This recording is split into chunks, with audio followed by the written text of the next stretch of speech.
इतने श्लोक हैं इस संबंध में कि यदि हम उनकी चर्चा करेंगे तो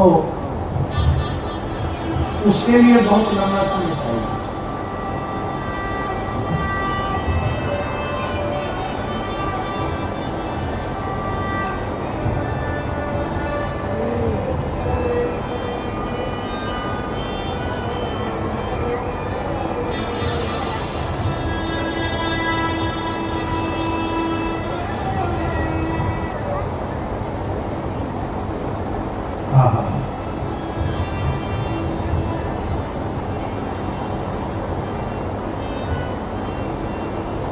अब देखिए, मन्नाम रुद्राक्ष विभूति धारणो ममाग्रतो यस्तु पुराण वक्ता सर्वेषु पापेष्वपि तेषु सत्सु प्रशास्म्यहं नैव यमादिकारः। पद्म पुराण में भगवान शिव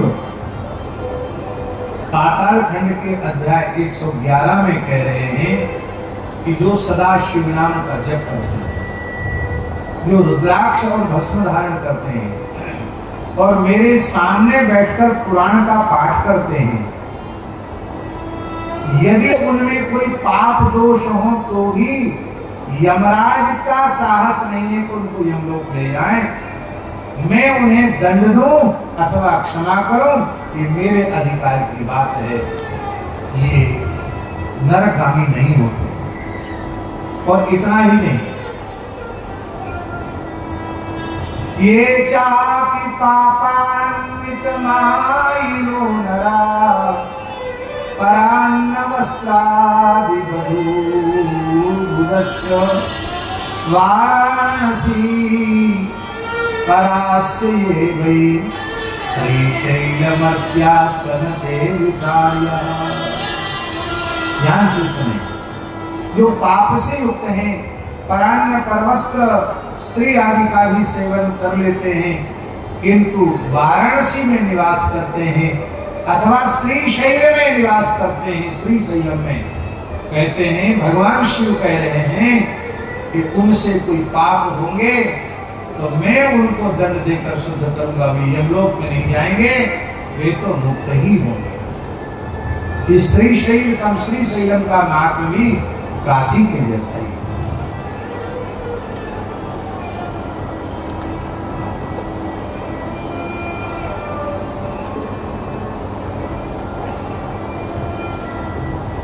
और महाराज जी लिखा है, आप सुन लो, आपको प्रमाण की इच्छा हो तो श्लोक संख्या को नोट कर सकते हैं। वैष्णवः पुरुषो भूत्वा शिवनिन्दां करोति यः न विन्देत् वैष्णवं लोकं स याति नरकं ध्रुवम्। पद्म पुराण के पाताल खंड के उत्तरखंड के 5वें अध्याय का ये 60वें अध्याय का 9वां 10वां। जो वैष्णव होकर शिव जी की निंदा करता है, उसे कभी वैकुंठ गोलोक साकेत की प्राप्ति नहीं होती, उसे वैकुंठ की प्राप्ति नहीं होती है। वो निश्चित नरक जाता है यदि वैष्णव होकर शिव जी की निंदा करता है। अब फिर सुन लो, ये वैष्णवों के बारे में व्यास जी लिख रहे हैं। अब क्या लिख रहे हैं? शैवः पाशुपतो भूत्वा विष्णु निंदाम करोति यः रौरवे पच्यते घोरे याव इंद्रास चतुर्दश। जो शैव होकर, लिंगायत होकर, पाशुपत होकर, वीर शैव होकर विष्णु निंदा करता है, वैष्णव की निंदा करता है, वो जब तक 14 इंद्रों का कार्यकाल है तब तक रौरव नरक में उसको पड़े रहना पड़ता। ये हमारे बनाए हुए श्लोक नहीं है, इसलिए हम अध्याय श्लोक संख्या भी आपको बता रहे हैं।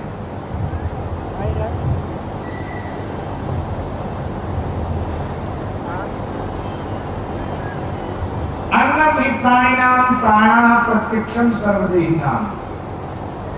प्रत्यक्ष प्राण अन्न ही है, इसलिए तस्माद् अन्नप्रदो यस्तु प्राणवस्य निगद्यते। अन्नदान सबसे बड़ा महादान इसलिए है क्योंकि अन्न ही प्राण है, इसलिए अन्नदान प्राणदान है, इसलिए अन्नदान सदा करना चाहिए। बोलो भक्तवत्सल भगवान की। अब महाराज जी कितने श्लोक हैं कि हम उस श्लोकों की चर्चा नहीं कर सकते, सैकड़ों श्लोक हमारे पास लिखे हुए हैं। इसलिए भैया वैदिक सनातन धर्म ही तो वैदिक सनातन धर्म की भगवान शिव की भी उपासना की जो शास्त्रीय विधा है वही विधायक है, जहाँ गर्भिणी का भी संस्कार कर दिया जाता है, बच्चे के जन्म के बाद भी उसको शिव दीक्षा का संस्कार हो जाता है। और इतना ही नहीं, मरने के बाद भी उनको भूमि में विराजमान करके स्त्री हो या पुरुष हो, और जो जीवन भर जिस शिवलिंग का पूजन किया उनके हाथ में रखकर विलपत्र रखकर भस्म रख करके उन्हें भू समाधि दी। लोग कहेंगे ये क्या परंपरा है, अग्नि संस्कार नहीं भू संस्कार। और ध्यान से सुने, अग्नि संस्कार के बाद 13 दिन का माने पूरा सूतक होता है, 13 दिन का। त्रयोदशा के बाद ही शुद्धि होती है। द्वादशा त्रयोदशा, 10 रात्र एकादशा, 10 रात्र एकादशा, द्वादशा त्रयोदशा, इसके बाद शुद्धि होती है। किंतु जल संस्कार और भूमि संस्कार में इतने लंबा सूतक नहीं होता है। सुन लीजिए, लिख लीजिए श्लोक, गरुड़ पुराण का श्लोक। जलदाहे भवेत् विष्णु, स्थलदाहे भवेत् शिवः, अग्निदाहे भवेत् प्रेतः, प्रेतकार्यस्तदुच्यते। जल में संस्कार करने से मृतक विष्णु रूप हो जाता है, भूमि में संस्कार करने से मृतक शिव रूप हो जाता है, और अग्नि में संस्कार करने से तो प्रेत रूप होता है। इसलिए 10 रात्र तक उसको प्रेत कह करके ही पिंड श्राद्ध आदि दिया जाता है, बाद में फिर वो मुक्त होता है। अब लिंगायतों में परंपरा है कि वो सच्चे लिंगायत जो कट्टर कि वो बिना शिवजी का अर्चन किए जल भी नहीं पिएंगे। तो भैया 2 दिन 3 दिन तो निकाल सकते हैं, फल खा करके कैसे भी निकाले जा सकते हैं, लेकिन क्या इतना लंबा समय बिना खाए पिए निकाला जा सकता है? ये शिव पूजा से दूर होंगे नहीं, तो इसलिए 3 दिन में ही उनकी शुद्धि हो जाती है। पर शिवजी के प्रति अनन्य भक्ति होगी तो सूतक नहीं लगेगा। ये शिव पुराण में लिखा है, हमने दूसरे दिन की कथा में शिव पुराण में ये बात कही थी। खान पान शुद्ध रखना पड़ेगा, आचरण पवित्र रखने पड़ेंगे, तभी भगवान शिव प्रसन्न होंगे आपके ऊपर और आप पर कृपा करेंगे। गुरु भक्तवत्सल भगवान की। हाँ, लिंगायत कोई बुरा नहीं मानना हमारी बात का। लिंगायत परंपरा का व्यक्ति कितना सरल, सहज, निर्मल और उदार होना चाहिए, ये प्रेरणा श्री वेंकटेश स्वामी जी से लेनी। आप परंपरा से लिंगायत हैं, दत्त भगवान विराजमान है, देवादत्त का कीर्तन होता है, और जितनी आपकी शिव नाम में प्रीति है उतनी ही राम नाम में प्रीति है। जितनी प्रीति भगवान शिव में है उतनी ही प्रीति श्री पंढरीनाथ जी में है। ये जब पंढरपुर में भगवान आकर विराजे, इन्हीं ने बताया हमको, तो सब देवी देवता बड़ी भीड़ लगी थी भगवान के दर्शन के। भोले बाबा दौड़े दौड़े आए दर्शन के लिए पंढरीनाथ जी के पंढरपुर में। तो पार्वती जी को कहा कि तुम्हारा वाहन सिंह है, सब भक्तों की भीड़ घबरा जाएगी, शेर देख के तुम यहीं रहो, बाद में दर्शन करना, भीड़ खत्म हो जाएगी। तो पार्वती जी को दूर ही छोड़ दिया। नंदीश्वर को हमानी के पास छोड़ दिया, वहां रहो। गणेश जी, कार्तिकेय जी को भी छोड़ दिया और दौड़े अकेले गए। सबको छोड़ दिया शंकर जी ने, पंडरीनाथ जी के दर्शन के लिए दौड़े गए। तो पंडरीनाथ जी इतने खुश हो गए भोले बाबा से, बोले आओ आओ, गले लगाया, उठा के सिर पे बिठा लिया। आदमी पंडरीनाथ भगवान के मस्तक पर साक्षात शिव जी विराजमान है। आप हमारे मस्तक पर विराजो। आपने गंगा जी को जटाओं में रखा, हम आपको ही अपने सिर पर रखते हैं। आज भी उनका मस्तक शिवलिंग का, उनको शिवलिंग ही है और उन पर नित्य बिल्वपत्र चढ़ाया जाता है, त्रिपुंड धारण होता है, नित्य उनका अभिषेक होता है, रुद्र सूक्त से अभिषेक होता है। आज भी पंडरीनाथ जी के मस्तक पर शिव जी विराजमान है। हाँ, परब्रह्मलिंगम भजे पांडुरंग।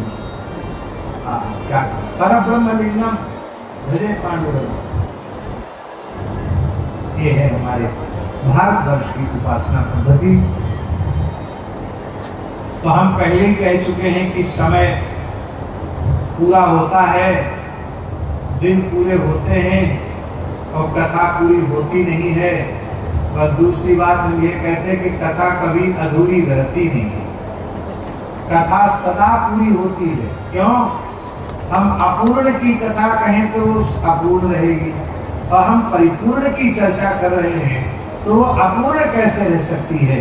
भगवान शिव तो स्वभाव से ही परिपूर्ण है, अनंत है, अखंड है, अभेद्य है, अछेद्य है, निर्गुण, निर्विकल्प, निष्कल, निरंजन और ब्रह्म स्वरूप है, परिपूर्ण है, परिपूर्णतम शांतम। ऐसे भगवान शिव का मंगल में स्वरूप है। तो उन भगवान शिव के संबंध में जो कह दिया जाएगा और जितना कह दिया जाएगा वह अपने आप में परिपूर्ण ही होगा। इसलिए आप लोग ऐसा समझें कि कथा अधूरी नहीं, कथा पूरी है। यद्यपि हमको स्वामी जी ने नहीं बोला कि आप 3-4 घंटे बोलो, और हमको फोन भी आ रहे हैं। हमारे जगदीश बाबू जी ने कहा कि आप ठीक नहीं कर रहे हो, लंबे लंबे बैठ रहे हो और बहुत ज्यादा बोल रहे हो, लगातार बोल रहे हो, ये ठीक नहीं है, फिर हॉस्पिटल जाना पड़ेगा। हमने कहा तुम वहीं बैठो, अपना काम देखो, आराम करो, नहीं बैठ के। हमको बहुत आनंद आ रहा और हमको स्वयं प्रसन्नता न होती यहाँ आने में, क्योंकि पिंपल गांव में जो आश्रम है इसको हम अपना आश्रम मानते हैं और स्वामी जी को अपना स्वामी जी मानते हैं, अपने ही संत मानते हैं, हमारे संत हैं। वैसे तो सब संत हमारे ही हैं, लेकिन इनके प्रति विशेष आत्मीयता का भाव है। आप सब स्वामी जी के नाते, भगवान के नाते आप सब हमारे अपने हैं, इसलिए हम अपने स्थान में आए हैं। ये हमारे अपने स्थान का उत्सव हो रहा है, इसलिए हमने इनसे पूछा भी नहीं।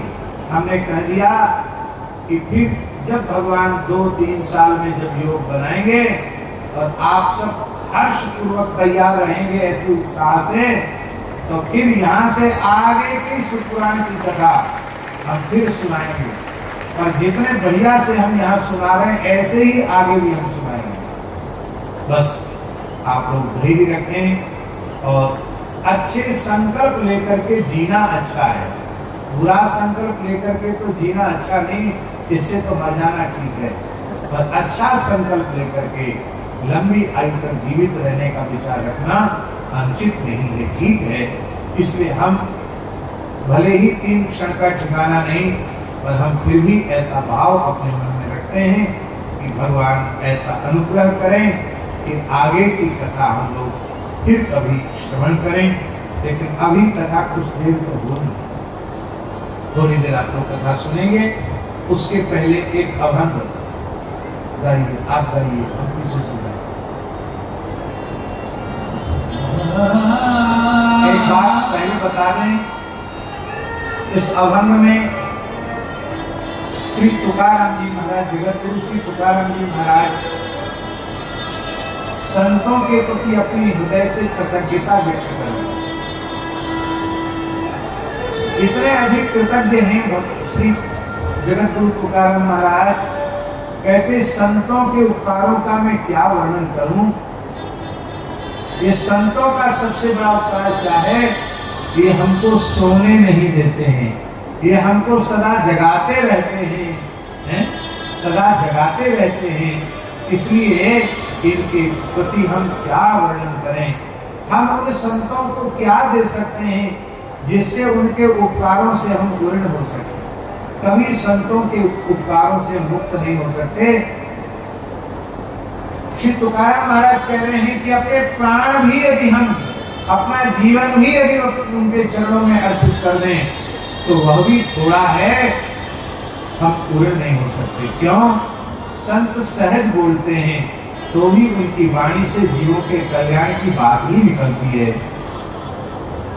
संत साधकों को कष्ट पूर्वक सिखाते हैं, माने स्वयं कष्ट सहकर भी, पीछे पड़कर भी उनको सम्मान करवाते हैं। और तुकाराम जी कहते हैं कैसे, बोले संत और गाय में भेद नहीं है।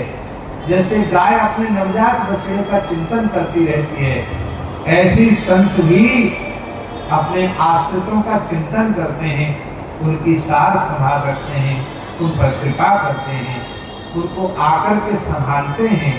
उन संतों के चरणों में हम केवल प्रणाम ही करते हैं।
Ah